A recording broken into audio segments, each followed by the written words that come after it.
Excellence, Monsieur le Président, je dois préciser que les enfants présents aujourd'hui ont été sélectionnés en prenant en compte toutes les couches sociales, culturelles et religieuses de notre pays. Excellence, Monsieur le Président de la Transition, chef de l'État, Madame le ministre du Genre, de la Solidarité nationale, de la Famille et de l'Action humanitaire, Monsieur le directeur de cabinet de son Excellence, Monsieur le Président de la Transition, chef de l'État, éminentes personnalités, distingués invités, chers camarades, mesdames et messieurs.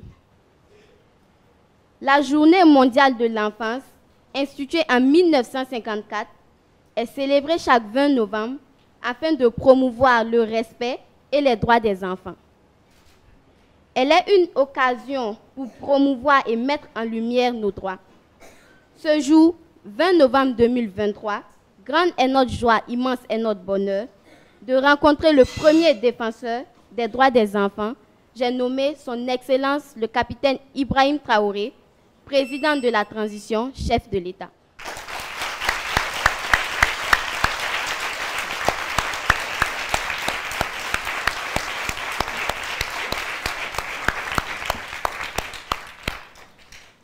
Nous aurons au programme l'interview exclusive, la remise symbolique de souvenirs, petit recueil des règles civiques dédicacées par le chef de l'État, d'un sac à dos, les séances photos et le déjeuner.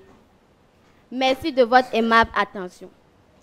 Au micro pour vous servir, je suis Sidala Sanou, élève en classe de 4e, animatrice à la web, télé et radio Deni Voice, la voix des enfants.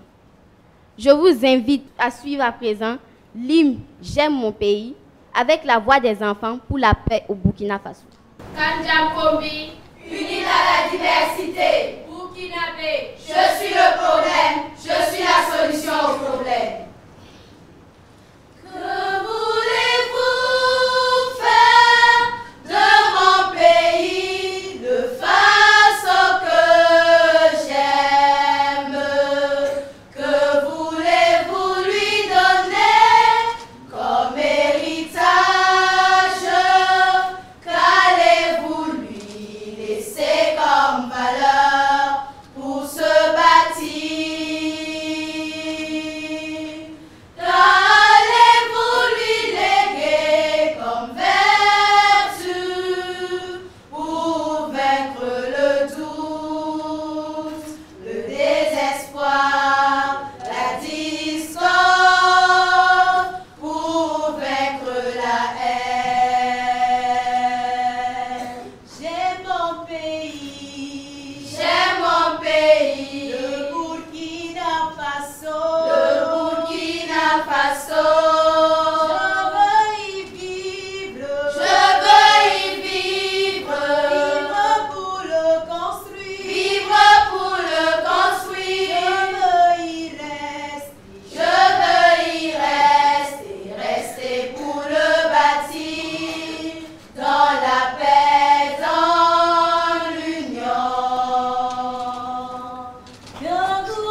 Malgré nos différences,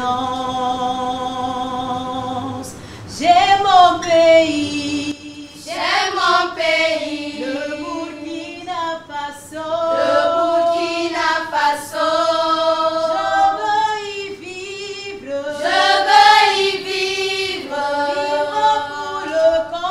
vivre pour le construire, je veux y rester pour le bâtir dans la paix, dans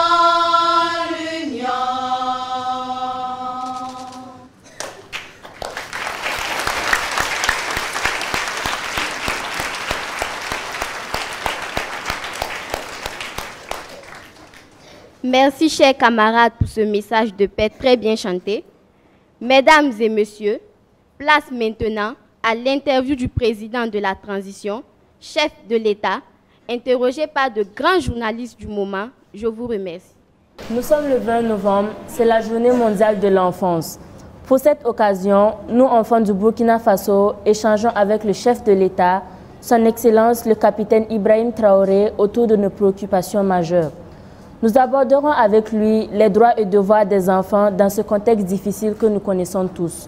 Bonsoir à toutes et à tous et merci de nous suivre depuis le palais de Koulouba à Ouagadougou. Je suis Lalia Mardia Koulibaly, journaliste présentatrice à Deni Voice et je suis très heureuse de vous accueillir dans cette émission spéciale avec une personne tout aussi spéciale, le président de la transition, chef de l'État, le capitaine Ibrahim Traoré himself. Bonsoir, Monsieur le Président. Bonsoir. Excellence, Monsieur le Président, cet entretien est une première dans notre pays et nous vous remercions pour votre disponibilité à parler aux enfants et avec les enfants. Je ne suis pas seule pour conduire cet entretien, je laisse chacun se présenter. Bonjour Monsieur le Président. Bonjour. Je me nomme Warren Ashken Ninkema, journaliste reporter à Défi Junior. Bonjour. Je suis Keita Abdourahman, je suis correspondant scolaire et journaliste présentateur à Deni Voice. Bonsoir Monsieur le Président. Bonsoir. Je m'appelle Yaro Leila Rosine, journaliste à Défi Junior. Merci. Merci, chers camarades. Excellence, Monsieur le Président de la transition, qu'est-ce que ça vous fait d'être interviewé par les enfants journalistes? D'accord, bonjour à tous. Et merci d'être là. Je dois dire que je suis ému d'abord. C'est la première fois aussi que je rencontre des enfants journalistes avec un art oratoire sans pareil. Félicitations à vous. Ça me fait beaucoup de plaisir et je pense que ce serait un moment d'échange entre nous et que vous pourrez apprendre beaucoup de choses donc à l'issue, aussi bien que moi aussi, d'apprendre beaucoup de choses de vous. Merci, Monsieur le Président. Nous aussi sommes heureux d'avoir ces moments avec vous. Pouvez-vous nous parler un peu de votre enfance et de votre parcours professionnel avant d'être président de notre pays? Je suis né dans un village qu'on appelle Kera, qui se situe dans la boucle de Mohoun, où donc j'ai passé une partie de mon enfance, mais surtout une grande partie à Bondupi, qui est à 15 km de Kera environ. Mon enfance, je n'ai pas grandi forcément dans une famille aisée. Et il y a beaucoup de choses qu'il faille comprendre en tant qu'enfant. Ce qu'il faut surtout retenir, et c'est l'occasion pour moi ici de remercier les parents. À votre âge, ce n'est pas évident, mais quand j'étais à votre place, ce que j'ai retenu plus de mon père, c'est à chaque fin du mois quand je le voyais avec son ardoise en train de calculer. Chaque fin du mois, il calcule et quand il a pris sa retraite, c'est chaque 3 mois, il calcule. Mais plus tard, quand j'ai grandi, j'ai compris qu'est-ce qu'il calculait.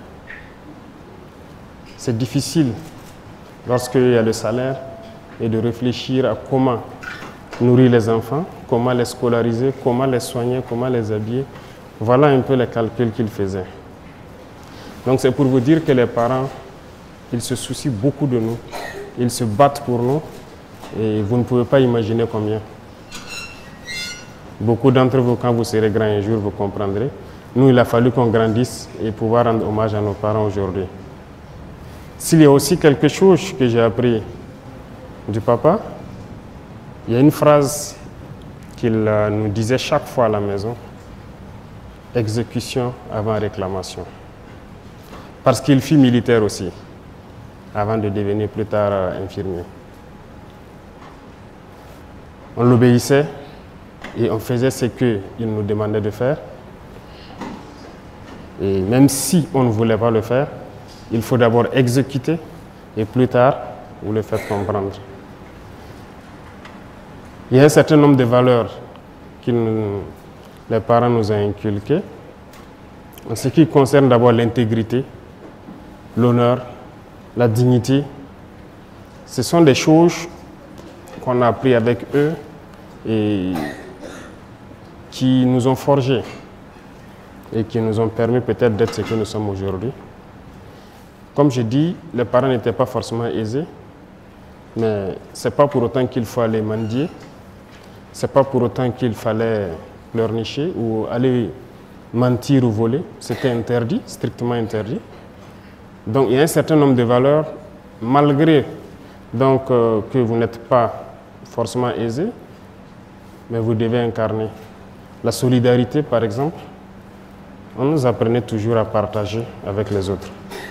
Et je pense qu'il y a eu des moments où peut-être qu'on n'était pas en bonne phase, on était enfant, on ne comprenait pas pourquoi la maman, vous savez qu'au village, les enfants des autres peuvent venir passer 1 an, 2 ans avec vous pour étudier ou voilà, ceux qui quittent les plus petits villages et reviennent en ville.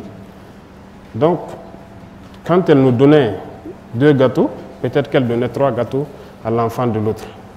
Et nous, bon, en tant qu'enfants, ça nous faisait un peu jaloux. Pourquoi vous ne nous donnez pas peut-être la même chose? Pourquoi même prendre mieux soin de l'enfant de trucs que ses propres enfants? Elle nous disait toujours que vous comprendrez quand vous serez grand, le jour où vous ne serez pas peut-être à côté de nous. Étant grand, on comprend. Et on a appris à partager aussi avec les autres. C'est dans ça que nous avons été forgés. Et moi particulièrement, j'ai fait beaucoup de tâches ménagères, hein. C'est qu'on dirait peut-être les tâches des filles. J'aidais ma maman à laver ses assiettes, à vendre ses beignets et tout. Les gens se sont peut-être moqués de moi, les camarades à l'école. Mais c'était une manière pour moi de la soutenir. Parce que ce n'est pas facile de la voir se lever à 5 h du matin. Voilà, chaque jour, faire ses beignets pour aller à l'école. Moi, la récréation, j'étais le premier, je courais à rejoindre l'emplacement, je l'aidais à vendre ses beignets. Les camarades peuvent se moquer et tout, mais voilà, je l'aidais comme je pouvais. Donc c'est un peu ce qui a marqué la toute petite enfance. Je me suis retrouvé à 14 ans libre. Quand j'ai dit libre, je me suis retrouvé tout seul à Bobo, libre de faire ce que je veux. Mais on n'est pas enfant par l'âge, c'est dans la tête. Et à partir de ce moment, j'ai compris qu'il fallait prendre sa vie au sérieux. Parce que quand je dis libre, à 14 ans, vous êtes libre de faire ce que vous voulez. Vous avez le choix d'être paresseux, de ne plus travailler, de ne plus aller à l'école, mais aussi de continuer à poursuivre. Parce que depuis le primaire, on vous dira peut-être qu'on a toujours été premier de classe, mais ce n'est pas pour zéro parce que le papa, il ne s'amusait pas. Il prenait tout son temps pour nous instruire à la maison. Et les week-ends, lorsque tu te donnes un problème ou des opérations ou une dictée et que tu n'as pas réussi, tu ne manges pas le petit déjeuner. Voilà un peu comment ça se passait. Mais ça nous a forgés et ça fait de nous aujourd'hui les hommes que nous sommes. Et nous souhaitons pouvoir être à la hauteur et transmettre cela aux enfants que vous êtes. Et je pense que chaque parent devra donner le meilleur de soi-même et vous aussi d'être reconnaissant et de reconnaître donc le travail que les parents font pour nous soigner, pour voilà, prendre soin de vous. Voilà un peu résumé, je peux dire, ma tendre enfance, comment ça s'est passé, qu'est-ce qu'on a vécu. Votre parcours professionnel. Il faut dire qu'il y a une chose, aujourd'hui, je suis le chef d'État, mais j'étais, comment je vais dire, j'ai fait le primaire, le secondaire, l'université comme tout le monde, mais l'amour d'être militaire m'a toujours habité. Comme je l'ai dit, le vieux était militaire avant d'être infirmier. Depuis l'enfance, ces rangers, ces casques lourds qui étaient à la maison, je les portais. Donc, je sais qu'il savait que j'ai l'amour du métier, mais la maman n'a jamais souhaité avoir un enfant militaire. Et au CM1, j'ai fait le concours de l'excellence. Et au CM2, il y a mon maître qui voulait coûte que je passe le concours de Britannique. Mais la maman s'est opposée farouchement. Elle a vu la souffrance sûrement du papa en tant que militaire, donc elle ne voulait pas qu'un de ses enfants soit militaire. Elle a refusé. J'ai continué à bosser. J'ai un penchant scientifique, ce qui a fait que j'ai fait une filière scientifique jusqu'à l'université, où j'étais en géologie. Voilà. Après le bac, j'ai souhaité encore rejoindre l'armée, mais elle a refusé. Mais quand elle me refusait quelque chose, je ne pouvais pas forcer, parce que si tu forces, ce n'est pas bien. Donc j'ai continué. En année de maîtrise encore, à l'université, je l'ai encore demandé. Je l'ai dit, c'est l'armée que je veux. J'étais bien en géologie, je pouvais faire ce que je voulais. Voilà. Il y avait beaucoup de possibilités de bourse, parce que je n'étais pas quand même dernier de classe. Voilà. Mais c'est en année de maîtrise qu'elle m'a donné l'autorisation. Et j'ai fait le test de l'académie. Je suis allé faire ma formation et voilà, je suis devenu officier de l'armée. Moi, j'étais convaincu. Si elle m'a donné sa bénédiction, elle m'a dit de le faire cette fois-ci. Donc, j'étais convaincu et je savais ce que je faisais. C'est pour vous dire que, comme je disais, 14 ans, vous vous retrouvez tout seul dans une grande ville. Ce n'est pas facile. J'étais au lycée mixte Dakarville, par exemple au secondaire, mais je logeais à Sarfalao, qui fait environ 7 km. Mais je vous dis que j'ai marché pendant un bon moment. Matin et soir, je marchais, je revenais, jusqu'à ce que peut-être il y a un ami d'un grand frère qui m'a prêté son vélo. Mais je croyais en ce que je voulais. C'était, comment je dis chez nous, c'est une conviction. Ce que le papa nous a appris depuis l'enfance, comme je vous dis, il nous encadrait. On avait toujours envie d'être meilleur. Et ça fait qu'on ne lâchait pas. L'objectif, c'était d'être toujours meilleur à l'école. Et ça fait que rien n'a pu nous détourner. Et l'éducation qu'on a reçue, même si on ne mangeait pas, ce n'est pas pour autant qu'il faut se décourager. Oui, parce que les 3 années, le secondaire, ça n'a pas été aussi simple. Ça a été un peu difficile.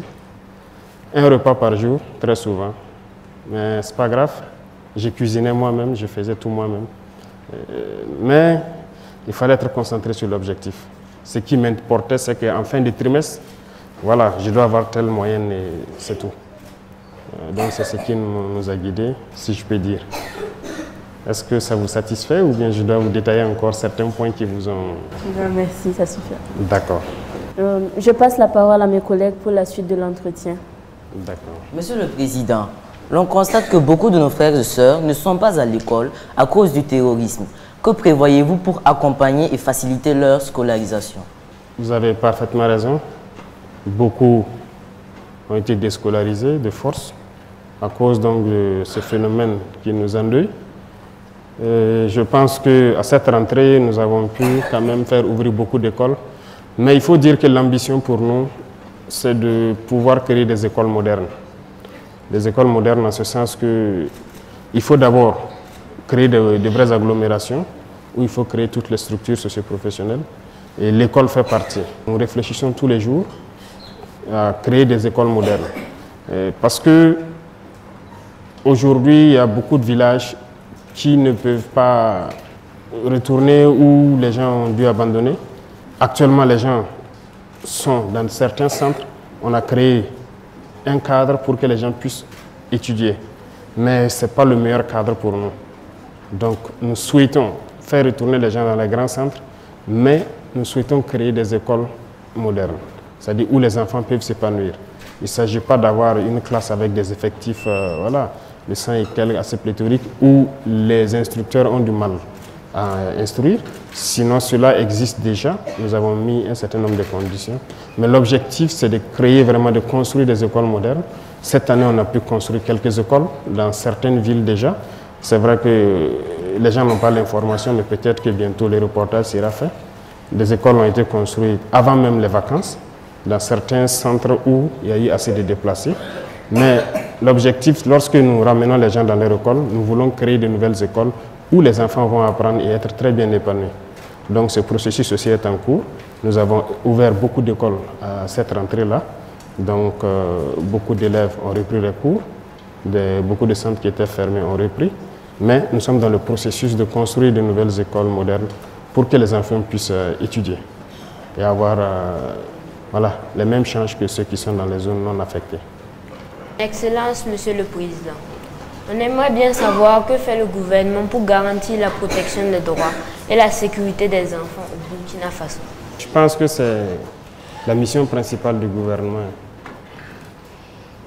Tout le combat que les gens mènent, c'est pour garantir donc, les droits des enfants, si je peux dire. D'abord, le droit à la vie qui est un droit pour tout le monde, tout le monde a droit à la vie. Donc tout ce que nous mobilisons, tout ce que nous faisons actuellement, c'est de combattre ce terrorisme-là. C'est pour garantir d'abord le droit à la vie. Et qui dit droit à la vie, droit à la protection donc des enfants. Vous voyez, lorsqu'un père prend les armes, généralement pour combattre le mal, ce n'est pas pour lui qu'il le fait, c'est pour vous les enfants. S'il prend l'arme et qu'il fait face à l'ennemi, il est prêt à mourir, mais c'est pour assurer donc, votre protection, c'est pour vous protéger. Donc c'est notre devoir de créer ces conditions pour que les hommes puissent se battre, mais assurer la protection donc, des enfants que vous êtes. Aujourd'hui, nous vivons une situation, mais nous espérons que vos vies soient meilleures que les nôtres. Que ceux qui n'ont pas droit à un certain nombre de privilèges aient ce droit-là demain. Parce que nous sommes convaincus que cette condition peut être réunie au Burkina Faso. Donc nous devons combattre ce mal, assurer votre droit à la vie, qui est le droit élémentaire, assurer donc votre protection, mais aussi que vous puissiez accomplir vos devoirs, parce qu'il n'y a pas que le droit. Je crois que vous le savez bien, l'a dit, les droits et devoirs. Autant on assure vos droits, on met tout en œuvre pour que vous puissiez exprimer et faire vos devoirs. Donc c'est la tâche primordiale du gouvernement, de tout mettre en œuvre pour que vous puissiez grandir et vous éduquer dans des conditions assez sereines. D'accord? Est-ce que j'ai répondu à votre question à peu près? Merci beaucoup. D'accord. Monsieur le Président, on constate qu'il y a beaucoup d'enfants vivant avec un handicap qui ne sont pas scolarisés par manque d'école adaptée ou parce que leurs parents n'ont pas assez de moyens. Que pouvez-vous faire pour résoudre ce problème? Vous avez parfaitement raison. Et nous avons aussi fait les mêmes écoles. Et comme vous le dites, on a souvent constaté qu'on ne fait pas trop attention à ce volet-là depuis un certain temps. Nous avons fait des écoles où, par exemple, pour ceux qui sont handicapés moteurs, on n'avait pas prévu rien que les rampes pour les permettre d'accéder à l'école et tout ça. Mais je pense que ce sont des choses qui sont en train d'être rattrapées actuellement. Et comme je vous parlais tout à l'heure, nous sommes en train de vouloir construire des écoles modernes. Il y a ceux, par exemple, les handicapés moteurs, ils auront leurs droits élémentaires qui peuvent être respectés dans ce genre d'école. Handicapés visuels, je pense que le braille est en train de se développer. Donc il y a beaucoup de facteurs que nous sommes en train d'étudier pour intégrer dans ces écoles modernes dont je parle. Il faut prendre en compte justement les enfants vivant avec les handicaps pour qu'ils ne se retrouvent pas en marge. Et ceux qui n'ont pas les moyens, je veux vous dire quelque chose, l'objectif est de rendre l'école gratuite. Il y a beaucoup de pays où l'éducation est gratuite. Ici, c'est possible. C'est possible parce qu'on a passé le temps à nous faire comprendre, comme je l'ai dit, que nous sommes pauvres, mais nous nous rendons compte que nous ne sommes pas pauvres. C'est la gouvernance le problème, et je pense que c'est ce pourquoi nous nous sommes révoltés, et nous sommes en train de tout mettre en œuvre pour créer les conditions pour que ces questions, vous ne puissiez pas les poser dans les années à venir et dire que les enfants en situation de handicap, s'ils n'ont pas les moyens, l'éducation doit être un droit, c'est un droit et ça doit être une réalité. Et ça doit être gratuit. Le rêve, c'est d'y arriver. Beaucoup de pays le font aujourd'hui. Pourquoi au Burkina Faso on ne pourrait pas le faire? Donc notre combat, c'est de pouvoir rendre l'éducation gratuite, donc il n'y aura pas question de moyens, et de mettre toutes les conditions pour que vous vivez avec un handicap ou pas, que vous puissiez donc bénéficier de l'éducation. Vous pouvez être rassuré sur ça. Je réponds un peu à la question. Merci, Monsieur le Président. Merci beaucoup à vous. À présent, je vous invite à regarder un micro-trottoir que nous avons réalisé. Les enfants partagent avec nous leurs rêves pour le Burkina Faso. Ils ont été interrogés par Faisal Soré et Nadi Traoré, journalistes à Deni Voice.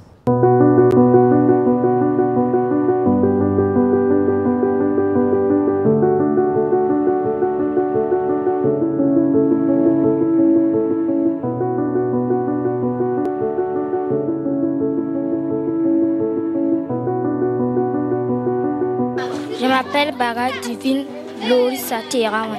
Mon rêve pour le Burkina Faso, c'est que les gens respectent les grandes personnes et les autorités. Je m'appelle Wedroro Gladys. Mon rêve est d'être docteur parce que je veux soigner les gens qui sont malades. Je veux que le Burkina Faso soit en paix et personne ne soit malade au Burkina Faso. Je m'appelle Comporé Olivier. Mes rêves, c'est être député, travailler pour développer le pays. Je m'appelle Gwen Fatimata. En tant qu'enfant, je veux que tous les enfants aillent à l'école sans avoir peur, que tous les déplacés internes puissent retourner dans leur village, qu'il y a beaucoup de nourriture au Faso. Je me nomme Ouedraogo Aboubakar Sidik. Je me rêve que pour que le Burkina Faso soit en paix et que je puisse aller à l'école pour devenir demain un infirmier et que le Burkina Faso se développe. Je m'appelle Soulama Djouma Dole Olé Afay Mawad. Ce que je veux pour le Burkina, je veux que la paix revienne au Faso, que chaque enfant ait une famille, que les filles ne soient pas forcées de se marier, que les enfants soient scolarisés. Je m'appelle Mouare Abdoulaye Fridouane. Dans le futur, je vois un Burkina meilleur. Je veux la santé au Burkina. La santé, le bonheur, la paix et plus de gains. Je veux que tous les enfants du Burkina Faso aillent à l'école.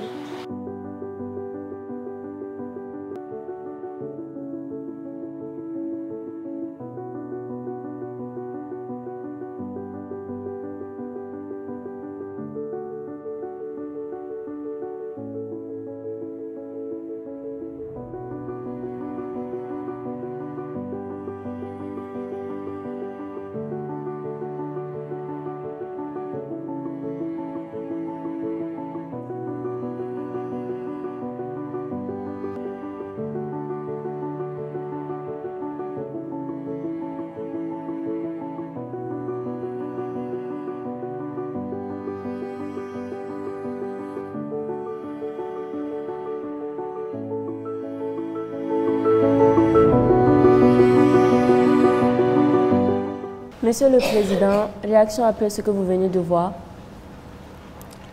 Il y a un de vos camarades, c'est Ridouane, c'est ça, qui dit qu'il rêve d'un futur, voilà, du Burkina Faso, où il y a le bonheur, la paix. Il a résumé beaucoup de choses. C'est aussi notre rêve. Beaucoup parlent de la paix, retourner à l'école et tout. Je vois que vous n'êtes pas des enfants dans l'esprit. La situation vous a rendu adulte.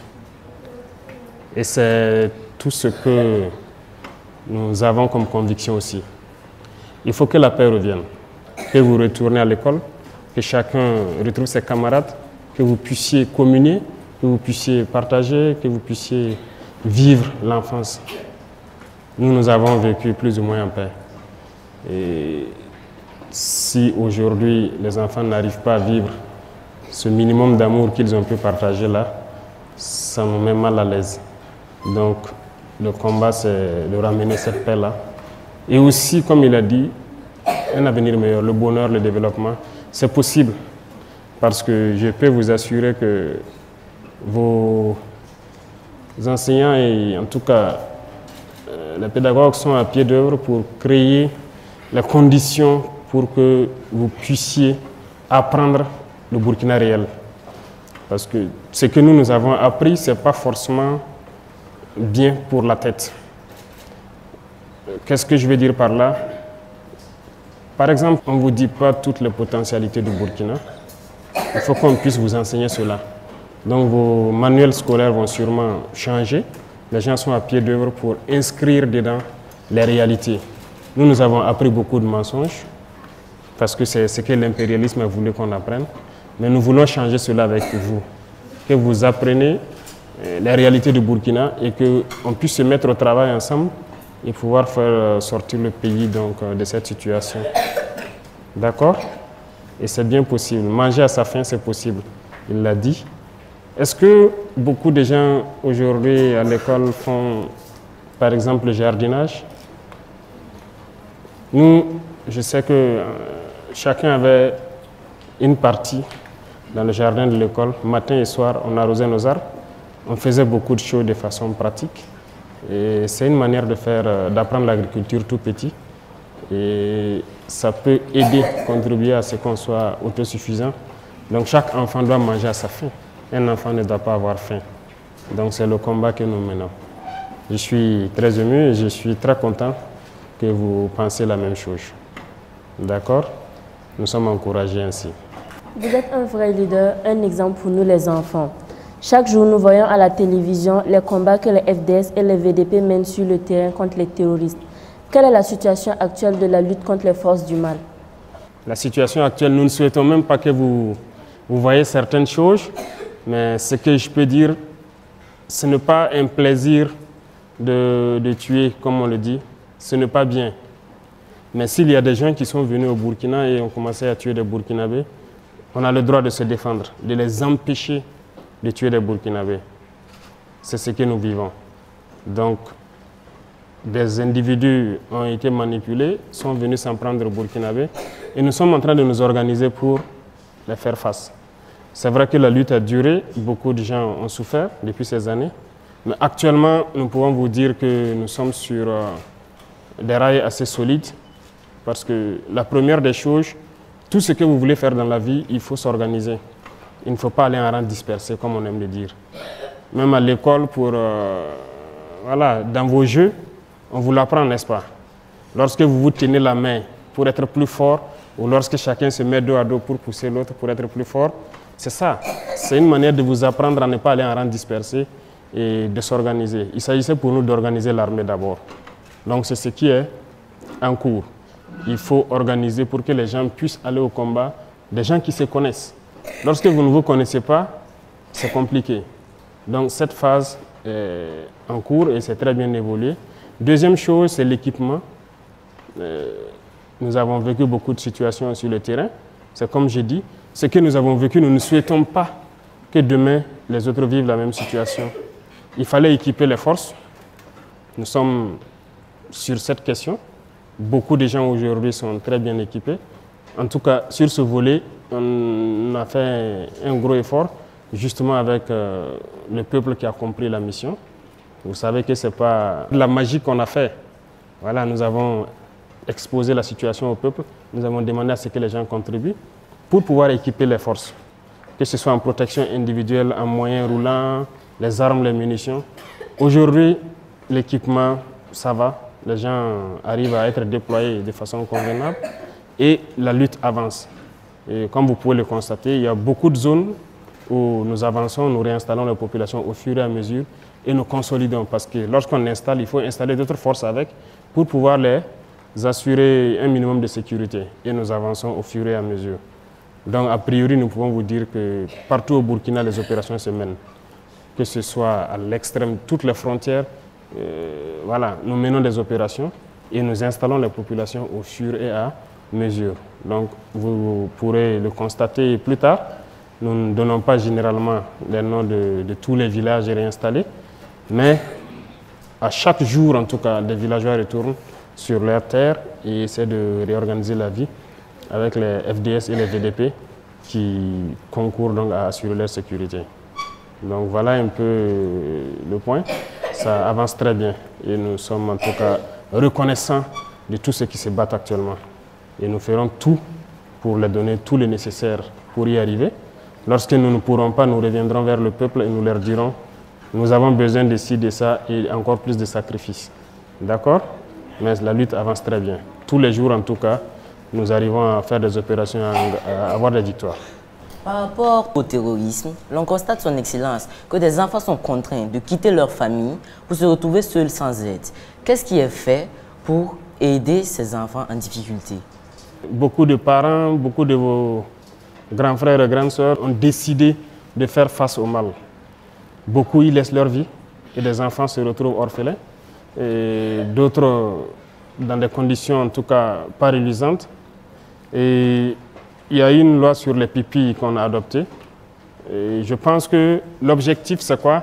C'est que ces enfants dont les parents ont consenti le sacrifice suprême, ces enfants dont les parents ont été fauchés donc par ces forces du mal-là, qu'on puisse leur donner un avenir meilleur. Parce qu'on ne peut pas les laisser comme ça. Donc, c'est vrai, on a voté des lois, mais il faut mettre en pratique. Actuellement, la réflexion est en cours pour créer dans quelques centres des écoles qui puissent accueillir d'abord ces enfants-là, qu'ils puissent être internés, qu'ils puissent apprendre, en plus de cours pédagogiques que vous apprenez, des métiers et autre chose. Il y aura des réformes dans les jours à venir donc, sur le système même éducatif, mais c'est parce qu'il y a des départements qui ont été instruits pour prendre en compte cette problématique-là et créer des centres, en tout cas de formation, des écoles où on apprend et l'enseignement normal et puis les métiers aussi. Donc, les enfants qui seront en situation défavorable ou ceux qui ont perdu les parents dans cette guerre devront pouvoir avoir un minimum de vie, un minimum de dignité pour pouvoir apprendre. Donc, nous sommes dans ce processus et comme je dis, l'objectif à moyen ou long terme, c'est de rendre complètement l'éducation gratuite. Mais en plus de l'éducation, les pupilles de la nation, il faut aussi prendre soin d'eux parce qu'il n'y a plus quelqu'un pour les entretenir. Donc c'est un devoir pour la nation de prendre soin d'eux. Voilà pourquoi nous votons ces textes-là. Mais il s'agit de la mise en pratique maintenant qui est la phase importante pour nous, pour qu'à la rentrée prochaine, nous puissions voir au moins un échantillon. D'accord? On aimerait bien devenir des leaders comme vous. Que sera fait pour susciter le leadership des enfants burkinabés dans la sous-région, voire même en Afrique? Leadership. C'est vrai que si vous dites que je suis un leader, je suis content de l'apprendre et je pense que vous êtes tous des leaders potentiels.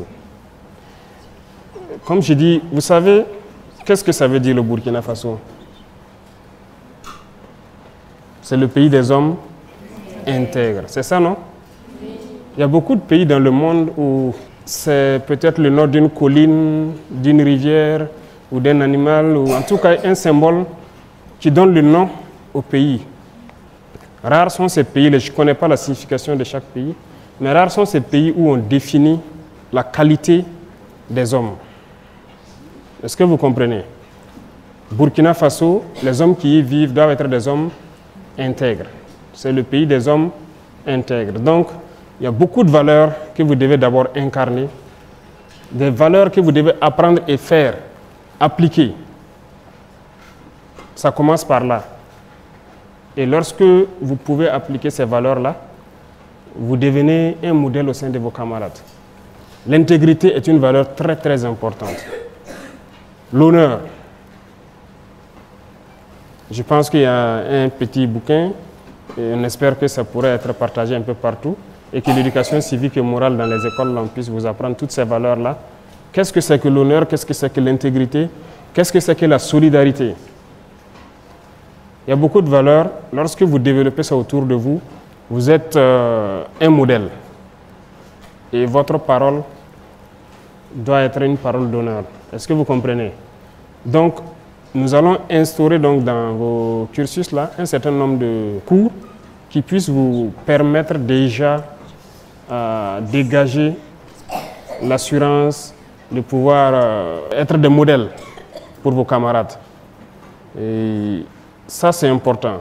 Après ces valeurs, il y a le travail, il y a l'exemplarité, il y a beaucoup de choses. Donc, moi, je ne peux pas citer quelles sont mes qualités parce que j'ai des défauts aussi. Voilà, l'homme n'est pas parfait, mais il y a un certain nombre de qualités qu'il faut avoir pour peut-être être leader. Si vous n'êtes pas un exemple, les gens ne peuvent pas vous suivre. Et qui dit exemple, c'est le bon exemple, puisqu'il y a le mauvais exemple et il y a le bon exemple.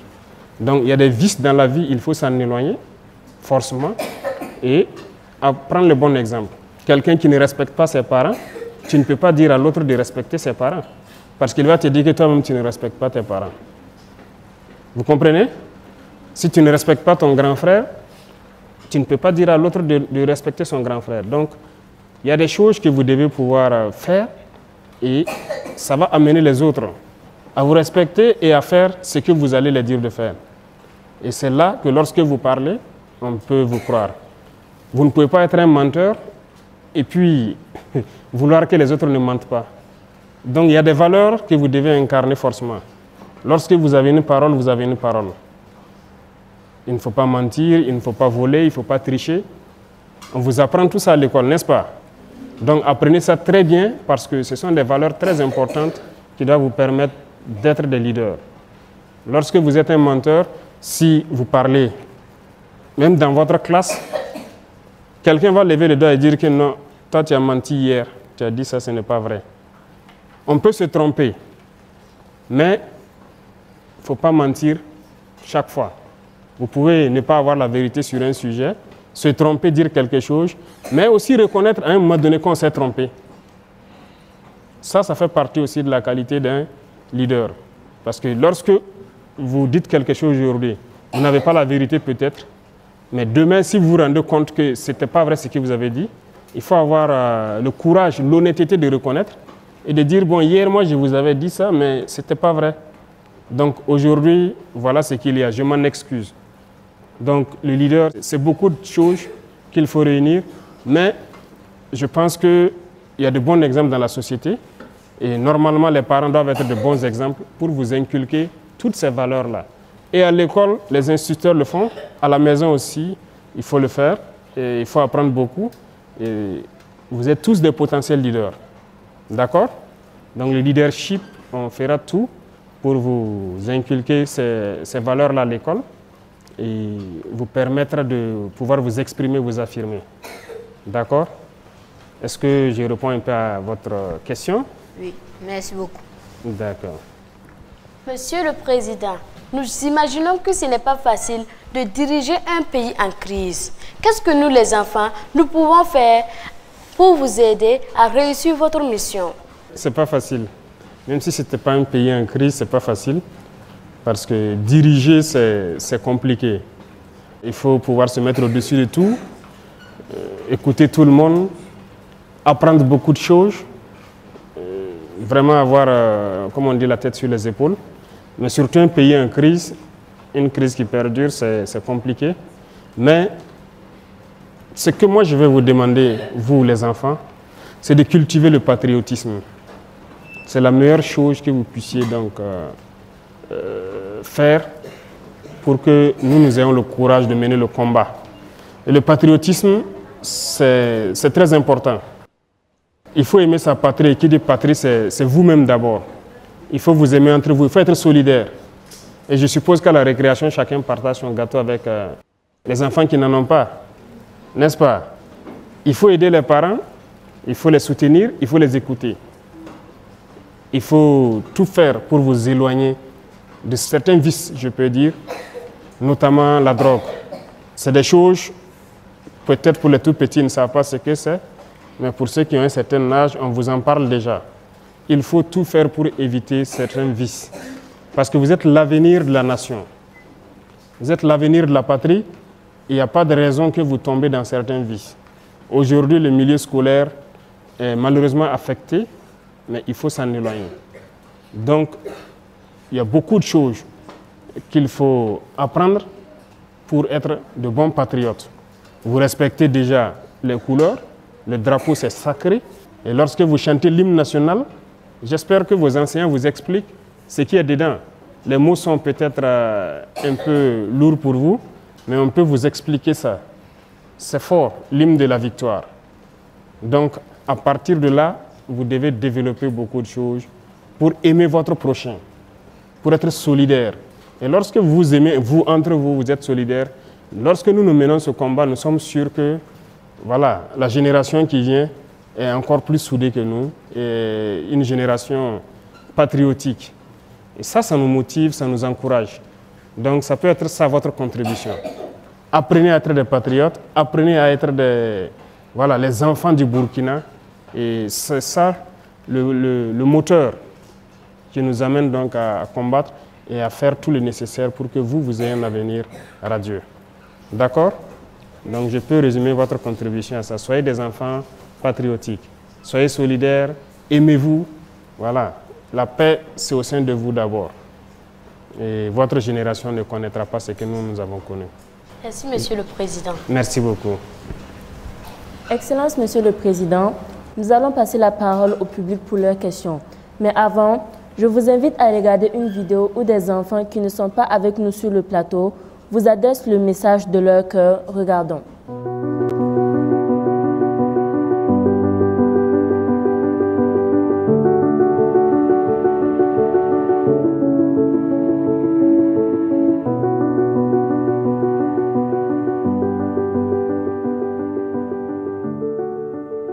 Je m'appelle Toukone Jennifer. Je veux que le président surveille les Burkinabés et qu'il fasse finir le terrorisme au Burkina Faso. Je m'appelle Kompori Radia Oudat. Je veux que le président sorte parler et que les enfants respectent le code de la route. Je m'appelle Namono Célestin. Monsieur le Président, est-ce que vous avez une solution pour nous, puisque nos camarades déplacés puissent détourner dans leur localité? Monsieur le Président, nous allons Côte d'Ivoire, aller au Konyalmale, mais école Fana Konyalmale, ne fait minina fait, aka seko bella jenike, kasira kele genga banga dura, ola demsenu be kashira ta école d'Israël. Je m'appelle Ilbudo Ornella.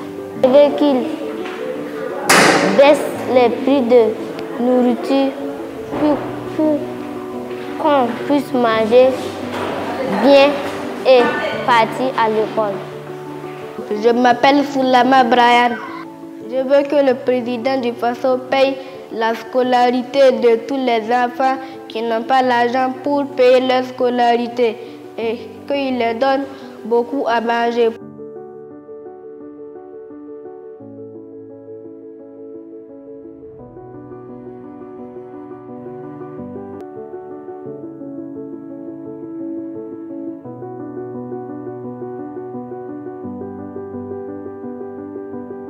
Je m'appelle Toné Chérifatou.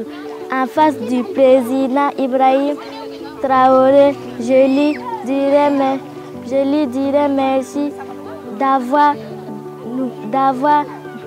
aidé, de nous avoir donné la joie. Je m'appelle Tienou Amen Emmanuel. Je suis né à Tansila. J'ai commencé à étudier à Tansila. À cause de l'insécurité, les écoles étaient fermées. J'étais obligée de venir chez ma grande sœur à Tchériba pour étudier. Là-bas, j'ai trouvé mon CP. Aujourd'hui, je suis à Ouara, en train de faire 6e. Je vous demande, Monsieur le Président, quand est-ce que je peux retourner chez moi?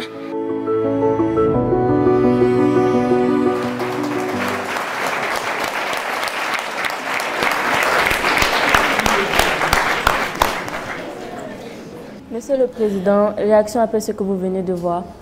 Vous êtes une force pour ceux qui se battent. Lorsqu'ils vous voient, ça les encourage. Lorsqu'ils vous voient les encourager et que vous connaissez la portée de ce que c'est que la paix, ça les encourage. Il a dit de payer la scolarité. L'objectif, c'est que tous les enfants puissent étudier de façon gratuite au Burkina Faso. Et c'est possible. On peut vous assurer que c'est possible. C'est comme je vous disais. Nous, par exemple, lorsqu'on étudiait, on nous a caché beaucoup de choses, on nous a beaucoup menti. Mais c'est parce que ceux qui nous ont colonisés ont toujours eu cet esprit malin d'avoir peut-être des gens qui dirigent pour eux leurs intérêts, mais pas pour nos intérêts. Donc lorsque nous faisons des projections, c'est possible. C'est possible qu'au Burkina, l'éducation soit gratuite. Et ça le sera. Donc il n'y aura pas question de s'inquiéter normalement dans très peu de temps, dans les années à venir, à aller à l'école, à payer sa scolarité et tout, ça devrait aller. Et pour manger à sa faim, comme il le dit, actuellement, si vous suivez bien, notre combat, c'est l'autosuffisance alimentaire aussi. Hein. Parce que ce matin, par exemple, lorsque vous avez pris votre petit déjeuner, c'est des croissants que vous avez pris? Ou c'est du pain? Qu'est-ce que vous avez mangé? Des gâteaux? C'est fait à base de farine de blé, c'est ça? Est-ce que vous savez que le blé, ce n'est pas produit ici? Nous, on nous a dit à l'école que le blé, c'est en Amérique, c'est en Europe. Voilà. Voilà le cours qu'on a appris. Vous avez bu du lait, c'est ça? Vous n'avez pas bu du lait? Souvent, vous buvez du lait à la maison. Et c'est quel lait vous buvez? Ah, Nido. Ça vient d'où? D'accord, c'est pour vous dire que l'autosuffisance alimentaire, c'est un combat.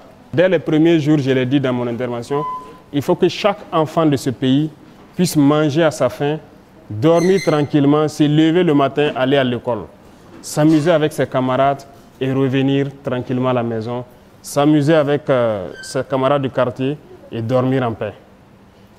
Notre combat, c'est ça. Lorsque cette condition sera réunie, nous, on aurait réussi notre mission. Et il faut qu'on y arrive. Et lorsqu'on se fixe un objectif, on fait tout pour l'atteindre. Nous avons conscience que Dieu nous a tout donné ici. Je vous disais tout de suite, le blé, on nous a dit, nous, à l'école, c'est comme si on ne peut pas le faire ici. On nous a menti. On cultive le blé ici. Ça marche bien. Et nous allons le développer. Des gens ont commencé. Cette année, j'ai pu voir des gens qui l'ont fait dans le cadre de l'initiative présidentielle. Et on m'a dit qu'il y a quelques années de cela, des particuliers l'ont essayé et ça marche. Donc, actuellement, nous sommes en train de semer du blé dans certaines superficies dans l'initiative présidentielle. Ce que vous mangez doit être produit ici. Donc, voilà pourquoi j'ai dit, on va vous apprendre beaucoup de choses et on va réviser le contenu de ce qu'on vous apprend. Pour ceux qui prennent le café, on nous avait fait comprendre que vos chocolats, le café et autres, c'est dans les pays où il pleut parce qu'ici c'est la savane, c'est le désert, il ne pleut pas, on ne peut pas cultiver. On nous avait encore menti, c'est faux. Le café pousse bien, le cacao ça pousse bien, il y a des gens qui ont des champs ici. Et ça produit très bien. Même à Ouagadougou ici, il y en a qui ont des arbres de cacao dans leur cours. Ça veut dire que les chocolats que vous pouvez envier chez les enfants qui sont dans des familles un peu aisées, tous les enfants peuvent manger les chocolats au Burkina. Nous avons découvert, c'est possible. Le lait, pourquoi on doit importer? On peut le faire. C'est pour vous dire qu'il y a beaucoup de choses, on ne nous avait pas dit la vérité. Vous, vous avez la chance et on vous l'apprend. Et on vous promet qu'on fera tout pour que vous mangez à votre faim. Et comme on le dit, vous allez manger bien le matin pour aller à l'école, aller bosser gratuitement, manger à midi, vous amuser, revenir le soir, vous amuser au quartier, bosser vos cours, réviser et dormir. C'est le rêve que nous éprouvons. Tant que les enfants du Burkina ne seront pas dans ces conditions-là, notre combat ne s'arrêtera pas. D'accord ? Donc, on sait que ce sont vos aspirations et c'est normal, c'est légal. Tout parent se bat pour ça. Même ceux qui n'ont pas d'enfants se battent dans l'espoir d'avoir des enfants et de prendre soin d'eux pour qu'ils vivent dans des conditions meilleures que eux et qu'ils puissent être meilleurs que eux. C'est le combat de tout le monde, de toute génération. Nous avons la chance, Dieu nous a tout donné. Partout au Burkina, vous savez que partout on cultive. Partout. Au Sahel, là on vous dit que c'est le désert, ce n'est que le sable, on peut produire. Nous, on nous a beaucoup menti à l'école, hein, mais c'est le formatage du colon. Il nous fait comprendre cela pour qu'on ne réfléchisse pas. Mais on s'est rendu compte que tout est faux.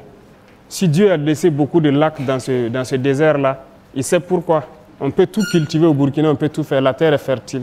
Et il y a des choses tellement naturelles au Burkina qu'on n'a même pas planté mais qui étaient là. N'est-ce pas? Est-ce que le karité, vous avez appris à planter des karités? Vous vous êtes né trouvé, non? Ça, l'état sauvage dans la nature. Vous savez que c'est un don de Dieu. C'est beaucoup de choses qui sont dans les karités. Vous avez le beurre de karité, qui est de l'huile, c'est important. Vous savez qu'il y a du chocolat dedans? Voilà, il y a beaucoup de choses. Il y a 7 sous-produits dans le karité. Vous avez le néré, qui est un produit naturel. Beaucoup de choses. Ce n'est pas uniquement les ressources. Sous le sol. Même sous le sol, on nous avait appris que le sol est ferralitique ici, c'est pas trop riche, tout est faux. Vous voyez, aujourd'hui, il y a beaucoup d'or au Burkina, mais c'est seulement mal géré. Et notre mission, c'est de pouvoir bien gérer ces ressources-là et vous entretenir, prendre soin de vous, pour que vous soyez dans vos droits élémentaires de bien vivre, d'aller à l'école et qu'on puisse vous protéger. Et aussi que vous puissiez accomplir vos devoirs. Parce que vos devoirs, c'est très important. N'est-ce pas? Il faut faire vos devoirs. Il ne faut pas se limiter uniquement aux droits. Lorsque les gens vous disent que vous avez des droits, ajoutez et des devoirs. Vous avez des devoirs envers vos parents, envers vos aînés, envers la patrie. Vous avez des devoirs. Quelqu'un a parlé de feu la circulation et tout ça, vous pouvez voir des grandes personnes ne pas respecter le feu, ne pas respecter certaines choses dans la circulation. Mais il y a des écoles où on vous apprend, et on souhaite que ce soit dans toutes les écoles. Il ne faut pas être ce genre d'adulte-là. Le civisme, vous voyez que des gens peuvent rouler, ils boivent son sachet d'eau, ils jettent, pendant qu'on peut trouver une poubelle et mettre dedans. On doit nettoyer, on doit rendre notre cadre de vie propre. C'est un devoir citoyen, c'est du civisme. Vous voyez aujourd'hui la maladie de la dengue qui nous fatigue. On fait beaucoup d'efforts, les médecins, les infirmiers. C'est le lieu de les rendre hommage d'ailleurs. Je vois que beaucoup d'enfants souhaitent être médecins et tout, pour que les gens soient en bonne santé. Mais est-ce que vous savez que cette maladie, principalement, c'est de la saleté? Les gîtes, quand on parle de gîtes larvaires, vous voyez l'eau sale qui est dans la rue, les moustiques se posent dessus parce qu'eux, ils veulent ça pour se développer.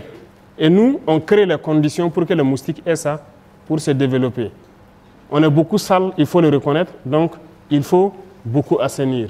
Peut-être que les plus grands regardent un peu la télé. On a lancé une initiative la semaine passée, l'initiative présidentielle pour le développement communautaire. L'objectif, c'est d'assainir nos villes. Voilà. L'épidémie sévit beaucoup plus à Bobo et à Ouaga, les deux grandes villes, mais c'est parce que nous sommes sales.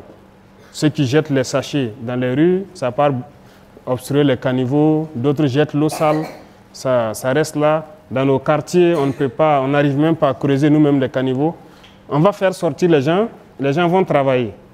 Voilà, les 6 mètres où il n'y a pas de caniveau et tout, chacun va donner quelqu'un, on va creuser. Si on a du ciment, on met pour drainer les eaux vers les grands caniveaux et sortir de la ville. Le civisme, ça compte beaucoup. Vous devez apprendre ça et vous devez chaque fois reprocher donc, aux adultes qui n'ont pas le bon réflexe, tout poliment, lorsque quelqu'un jette de l'eau sale quelque part ou quelqu'un jette un sachet ou en tout cas fait quelque chose qui n'est pas civique, de trouver la formule très polie de lui rappeler ça. Et je pense que si un enfant te rappelle de ne pas jeter un sachet dans la rue, tu dois avoir honte. Et tu vas aller ramasser et chercher une poubelle pour mettre. D'accord? Donc je compte sur vous pour le faire très poliment. Voilà, si le tout petit comme ça voit un adulte jeter un sachet dans la rue et puis il dit « Ah tonton, il faut ramasser le sachet là, pourquoi tu jettes ici ?» Il doit avoir honte et puis ramasser. S'il ne le fait pas, vous le faites. D'accord? Donc, cultiver ce comportement civique-là, c'est très important. OK? Voilà. D'autres questions? Le micro-trottoir a été réalisé par Latifatou Dianda et Jérémy Gugma de Deni Voice. Je passe la parole au public pour prendre 5 interventions. Bonjour, Monsieur le Président. Je réponds au nom de Conservo Imelda Astrid, en classe de 4e à l'établissement Gabriel Tabourin. Monsieur le Président, qu'est-ce que les enfants doivent faire pour ne pas dévier de la loi et ne pas rejoindre les groupes terroristes? Bonjour, Monsieur le Président. Je m'appelle Traoré Nandi Ketia Pegwende. Je fais la classe de CE2C et j'ai 8 ans. Comment nous, les enfants, pouvons contribuer à la paix? Bonjour, Monsieur le Président. Je réponds au nom de Yira Akimianik. Je suis âgé de 11 ans. Je suis en classe de 6e C au lycée de l'Alliance chrétienne de Cambouin-Saint.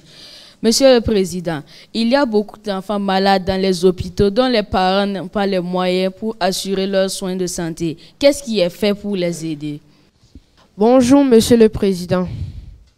Je me nomme Koulibaly Suleiman. Je suis élève en classe de 4e à l'école Enko Ouaga Campus. Ma question est la suivante, Monsieur le Président. Quelles sont les mesures prises par votre gouvernement pour lutter contre le mariage des enfants et leur emploi dans les zones d'orpaillage? Bonjour, Monsieur le Président. Je me nomme Wedrago Kenza. J'ai 12 ans, en classe de 4e C, au collège Saint-Jean-Baptiste de la Salle.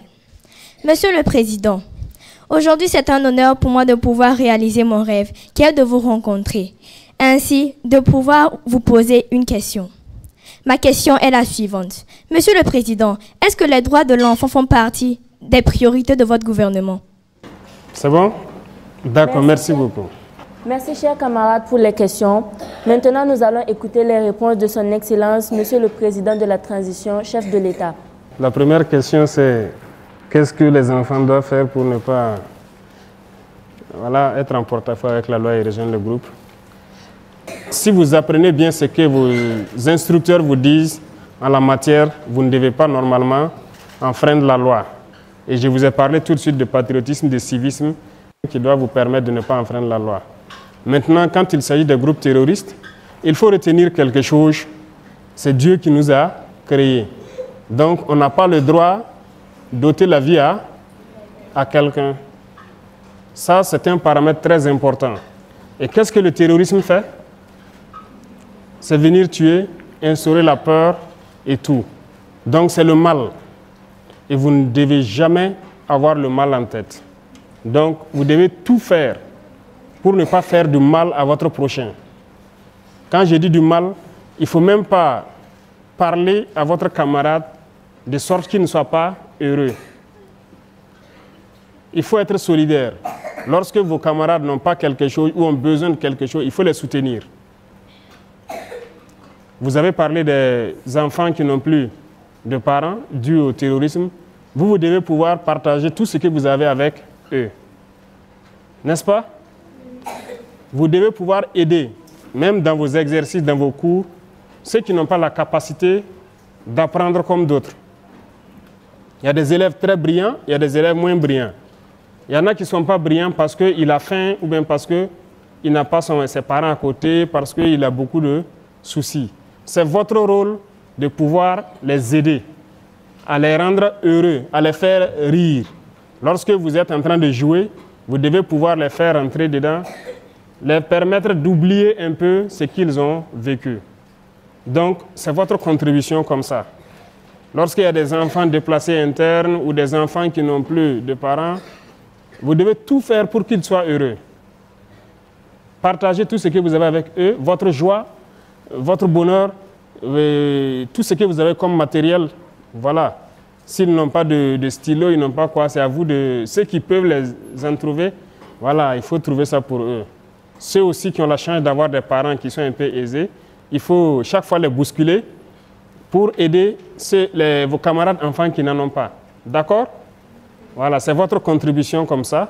Et en apprenant donc tout ce que vos instructeurs vont vous apprendre dans le civisme, je pense que vous allez contribuer à empêcher de sorte que les enfants ne puissent pas se retrouver au maître de ces gens-là. D'accord? Et surtout, aimer votre patrie. Tout ce que j'ai cité, c'est aimer votre patrie. S'il n'y a pas de Burkina, vous allez aller où? On ne sait pas. Nous aimons être au Burkina, n'est-ce pas? Vous l'avez chanté tout à l'heure. J'avais la chair de poule quand vous chantiez. Il faut aimer votre pays. Il faut aimer votre pays, aimer votre prochain. Être solidaire. C'est une très, très, très importante vertu que vous devez avoir, surtout vous les enfants. Vous devez cultiver ça. Être très solidaire, c'est très important, surtout dans ces moments où il y a des enfants déplacés et qu'il y a des enfants qui ont perdu leurs parents. OK? Voilà, donc je compte sur vous pour inculquer ces valeurs-là et pouvoir les cultiver autour de vous. Pour ce qui constitue votre contribution à la paix, ça rejoint un peu tout ce que je dis. Vous contribuez déjà beaucoup en encourageant les forces, en exprimant ces valeurs que vous êtes en train d'apprendre, en restant très poli, en restant des gens qui écoutent les personnes adultes, en tout cas qui vous donnent de très bonnes leçons, en restant des gens qui écoutent leurs instructeurs, les parents, les aînés, voilà, vos grands frères, vos grandes sœurs, tout ce qu'ils vous donneront comme éducation, il faut le prendre. Je vous ai parlé de certains vices, on vous le dira à l'école aussi. Ce n'est pas bien de fumer, ce n'est pas bien de tricher, ce n'est pas bien de... Voilà, on va vous dire beaucoup de choses, il ne faut pas le faire aussi. D'accord? Et vous contribuerez donc à avoir un pays en paix. D'accord?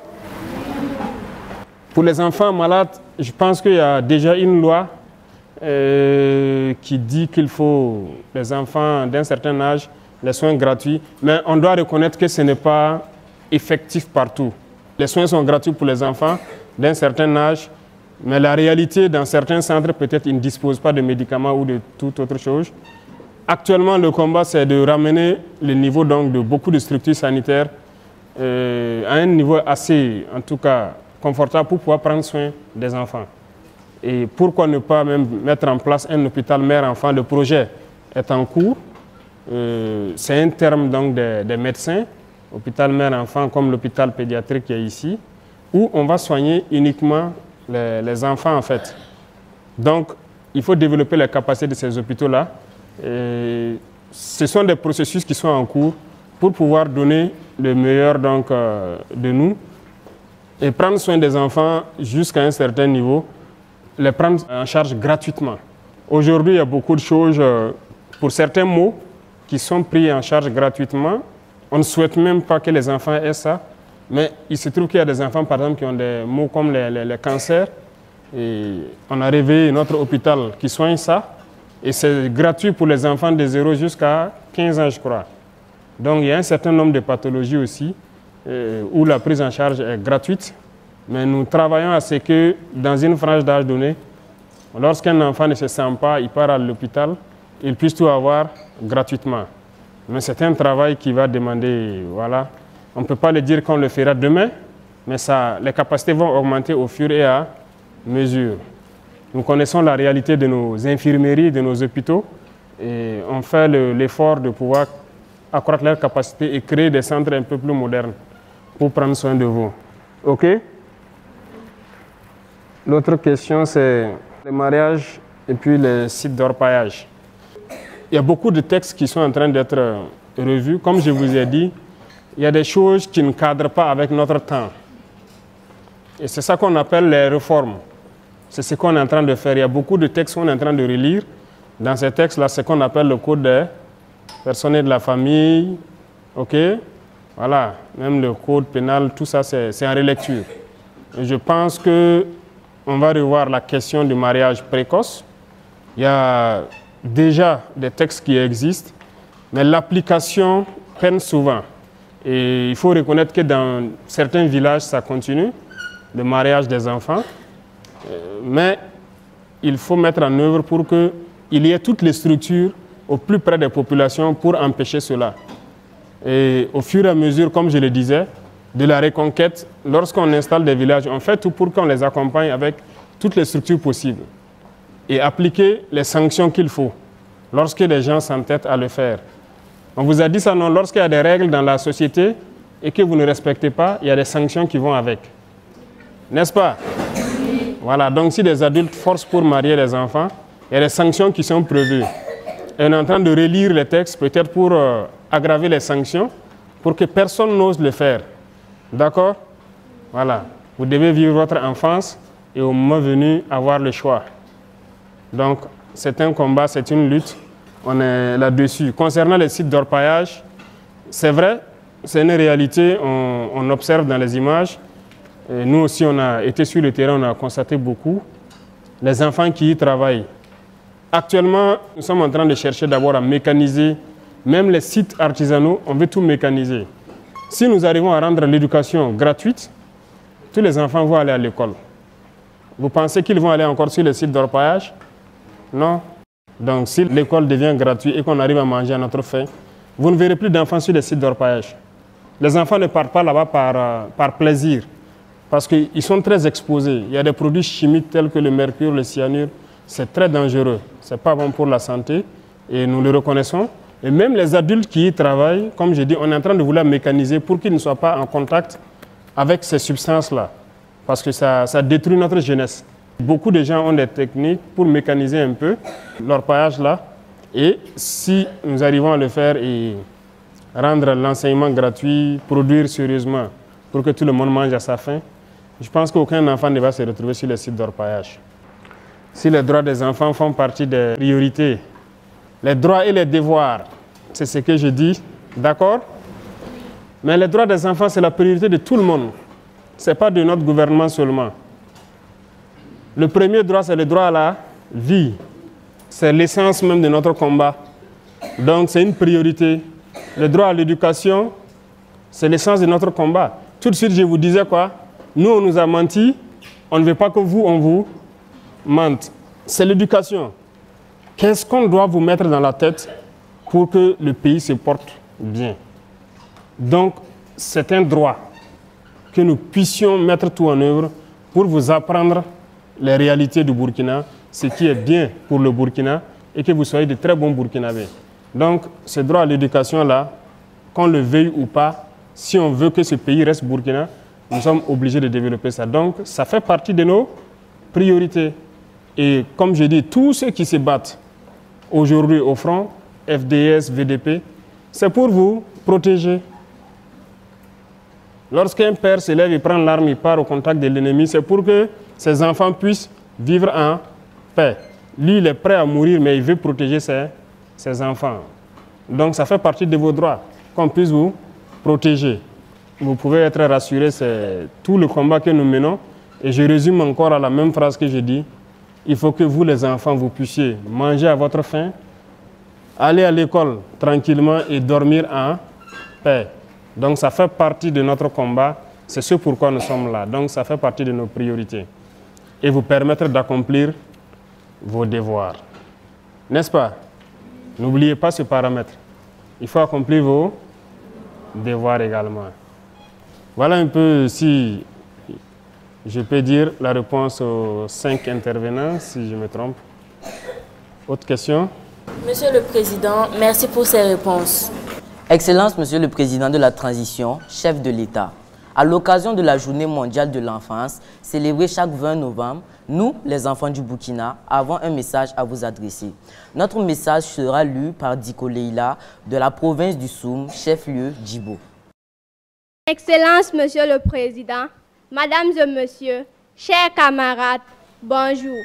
Je reprends au nom de Diko Leila, âgée de 14 ans, en classe de 3e. Je suis journaliste présentatrice en langue nationale Fulfulde en défi junior. Monsieur le Président, nous aimerions vous demander de tout faire pour que tous les enfants du Burkina Faso aillent à l'école pour apprendre à lire, écrire, compter, pour développer leurs connaissances et comprendre les événements du passé, du présent et du futur. Monsieur le Président, au nom de tous les enfants de toutes les régions du Burkina Faso, je vous demande de faire tout votre possible pour que les enfants déplacés internes aient un logement et jouissent de tous leurs droits. La place de l'enfant n'est pas dans la rue. Monsieur le Président, nous aimerions que les filles aillent à l'école pour construire un Faso meilleur au lieu de servir aux travaux domestiques parfois violents. Monsieur le Président, nous, en tant qu'enfants, voulons la paix et la sécurité au pays, afin que nous puissions jouir pleinement de tous nos droits restreints à cause de la crise sécuritaire. Monsieur le Président, nous, vos enfants, vous demandons d'aider tous les enfants dans les situations difficiles pour leur bien-être, pour l'évolution du pays. Je vous remercie.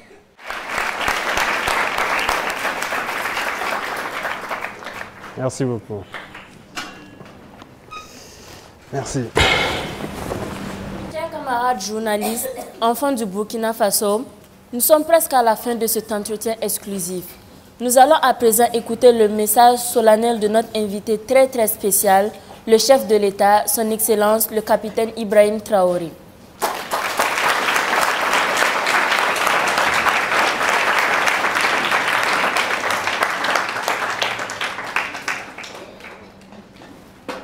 D'accord, merci beaucoup et j'espère que nous avons passé de très bons moments. J'avoue que je suis très surpris. À votre âge, ce n'est pas évident que je puisse faire ce que vous faites, mais c'est ce que nous souhaitons. Tout le combat, c'est que vous soyez meilleurs que nous. Et cultivez en vous le patriotisme, cultivez en vous le civisme, écoutez donc vos enseignants, les parents, les aînés, et apprenez les bonnes manières. Retenez quelque chose, il n'y a qu'un seul Burkina. Et comme je vous dis, le Burkinabé se définit par l'homme intègre. Et qui dit homme intègre, c'est plusieurs valeurs qu'on vous apprend. Apprenez à vivre, à exprimer ces valeurs-là.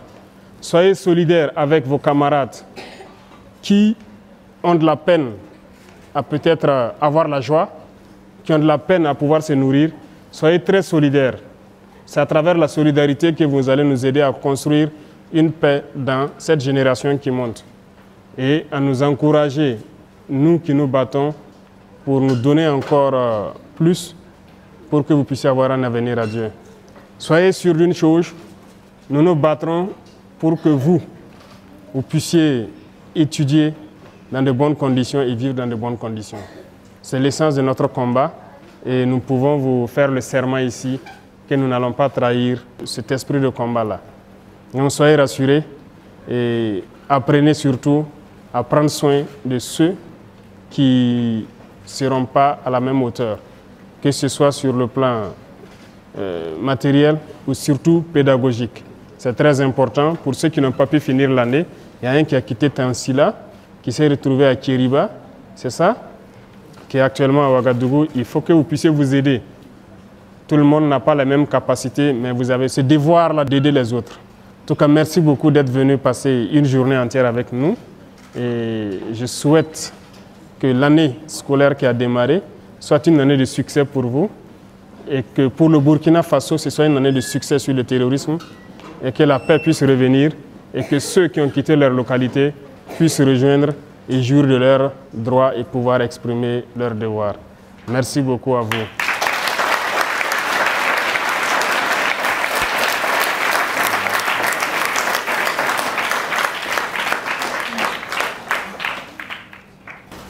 Merci, Monsieur le Président, pour cet honneur à notre endroit. Nous vous remercions de vous être prêtés à nos questions et vous souhaitons plein succès dans votre mission. Merci de nous montrer que les enfants qui constituent plus de la moitié de la population du Burkina sont aussi importants à vos yeux. C'est la fin de cet entretien. Merci à vous, chers camarades, de nous avoir suivis depuis le palais de Koulouba. Que la paix et la sécurité reviennent dans notre pays. Que Dieu bénisse le Burkina Faso, la patrie où la mort nous vaincront. Je vous remercie. Merci beaucoup. Mesdames et messieurs, vous venez de suivre le grand entretien avec son Excellence, Monsieur le Président de la Transition, chef de l'État. Voici venu le moment pour le chef de l'État de remettre symboliquement des cadeaux à 6 enfants. Il s'agit d'un recueil dédicacé et un sac à dos souvenir de cette rencontre historique. J'invite à recevoir les cadeaux Dembélé Yasmine.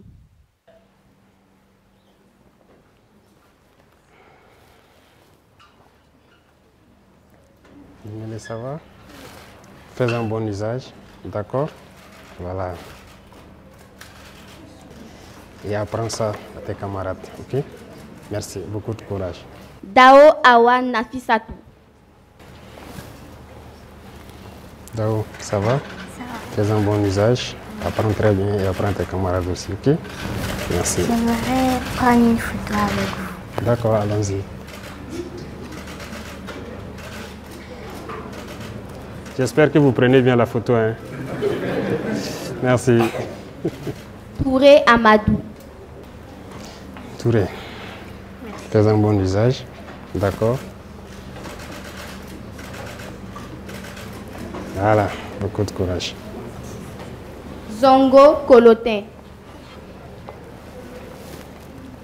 Zongo, ça va? Fais un bon usage. Merci. Allez, courage. Van Loom Ama Meivin. Allez, faites un bon usage. D'accord? Beaucoup de courage. Merci beaucoup. Ouedraogo Yanis. Fais un bon usage. Ok? Allez, beaucoup de courage. Les autres pourront entrer en possession de leurs cadeaux juste après le déjeuner offert par son Excellence le capitaine Ibrahim Traoré, président de la transition, chef de l'État.